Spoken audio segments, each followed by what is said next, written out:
I am making this vlog purposely to remind our kababayan, no, na mag-stock na kayo ngayon itong tinatawag kong ang Nutrilite.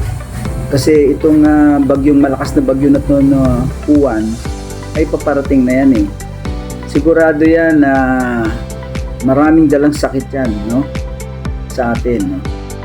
In fact, sa ngayon nga lang ito, umiinom na ako ng Nutrilite. Why? Kasi medyo yung lalamunan ko nangangatin ng konti. So, kinakailangan na i-neutralize ko na yan. May pumasok na bacteria eh. Alam ko yan eh. Kaya pagka uminom lang ako ng konti niya, mga isang ano lang, ngayon lang, bukas wala na yan. Balik sa normal. Kasi ang katawan mo natin, nag-absorb yan ng mga bacteria, virus, no? Even parasites on a daily basis, na ang ating immune system, yung mga sundalo natin, kaya niya lang labanan yung a certain amount.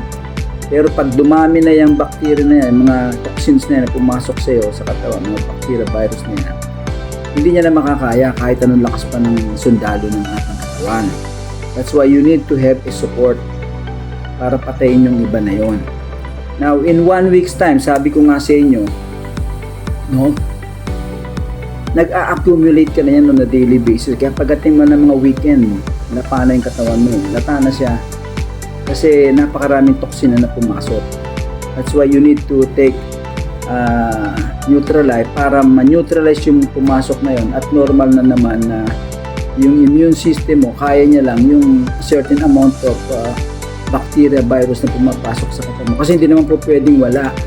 Kinakailangan meron. Kaya lang yung manageable niya.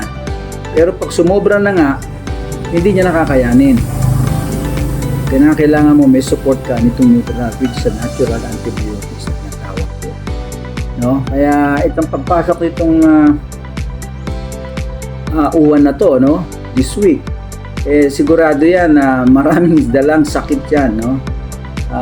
Gaya nitong tinatawag natin leptospirosis na yan, no? Yung mga dengue na yan, yung hepatitis, diba? Yung pneumonia, tsaka yung influenza. Sigurado yan na papasok yan kasi mga viral yan eh, mga bacteria yan na pumapasok sa katawan natin. Dala ng hangin, baha, etc. etc. Ngayon, pag yan pumasok sa katawan natin yan, sigurado yan may simptomas. Magpapakita ng simptomas. Ano yung simptomas?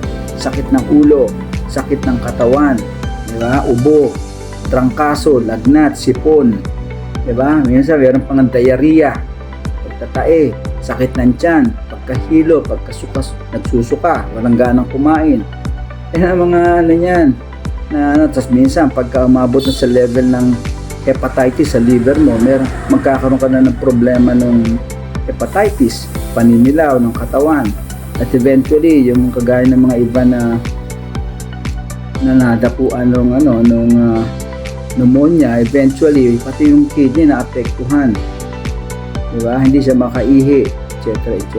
Kaya dito sabi ko nga, given itong mga simptomas na to, uminom ka na kagad ng Nutrilite. Okay? I-neutralize mo na kagad yan. Kaya nga ako, gaya ngayon, nangangating akin lamunan ng konti. Ininuman ko na ngayon. Diba? So yan, wala na sa akin yan. Dali wala na yan. Ito, napakatindi nitong Nutrilite na to sa atin. Itong sinasuggest ko nga sa ating mga kababayan ngayon na mag-stock kayo sa bahay niyo, sa pamilya, mga anak ninyo, mga pamilya nyo. Pagka nakaramdam ng mga simptomas, masakitan dyan, nasusuka, okay, may mga bacteria pumasok sa katawan dyan. Inom ka agad, mawawala siya in 2 to 3 days. No? Pati mga lagnat, trangkaso, sipon na yan.